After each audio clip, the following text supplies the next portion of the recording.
17 வயசுல யோசேப்பின் 17வது வயதுல கர்த்தர் யாக்கோபை விட்டு யோசேப்பை செப்பரேட் பண்றார். எதுக்கு தெரியுமா? உருவாக்க. அந்த உருவாக்குகிற ப்ராசஸ் ரொம்ப பெயின்ஃபுல்லா இருந்தது யோசேப்புக்கு. உருவாக்கிய விதம் யாக்கோபுக்கு தெரியாது. ஆனா உயர்த்தப்பட்ட பிறகு கர்த்தர் யாக்கோபை வரவழைத்து கண்களுக்கு காண்பித்து கொடுக்கிறார். இது போலதான் காத்திருக்கிறவர்களுக்கு தேவன் செய்பவைகளை உலக தோற்றம் முதற்கொண்டு ஒருவரும் அதை காணவில்லை.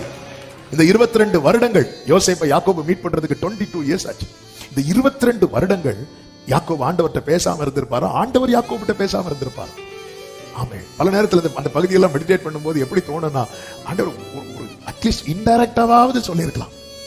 அட்லீஸ்ட் இதெல்லாம் சர்ப்ரைஸ் அப்படின்னாவது சொல்லியிருக்கலாம். அவனே அழுதுட்டு இருக்கிறான். சொல்லியிருக்கலாம் ஆண்டவர், நீங்க சொல்லியிருக்கலாம். சொல்லவே மாட்டார். ஏன் சொல்ல மாட்டார்? நமக்கு தெரியாது, நமக்கு புரியாது. ஆனா உருவாக்குற விதம். நேற்று ஆராதனையில் இந்த வார்த்தையை சொன்னேன். யாக்கோபு யோசேப்பை கடைசியை பார்க்கும்போது யோசேப்பு தரித்திருந்த வஸ்திரம் பலவர்ணாக்கி.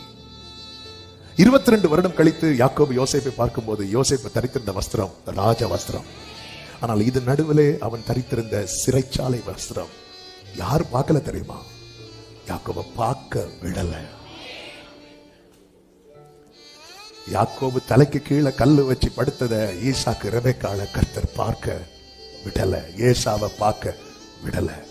ஏசா வந்து யாக்கோபை பார்க்கும்போது யாக்கோபு வெறும் கோலும் கையுமா இல்ல, 2 பரிவாரங்களை உடையவனாய் இருக்கிறார். யாக்கோபு வந்து யோசேப்பை பார்க்கும்போது யோசேப்பு அடிமையின் வஸ்திரத்தை தரித்தவனாய் அல்ல, ராஜ வஸ்திரத்தை தரித்தவனாய் இருக்கிறார். சில கண்களுக்கு தேவன் இன்று நம்மை மறைத்து வைத்திருக்கிறார். நாளை கர்த்தர் நம்மை வெளிப்படுத்தும் போது இது கர்த்தராலே ஆயிற்று. எத்தனை பேர் விசுவாசிக்கிறீங்க?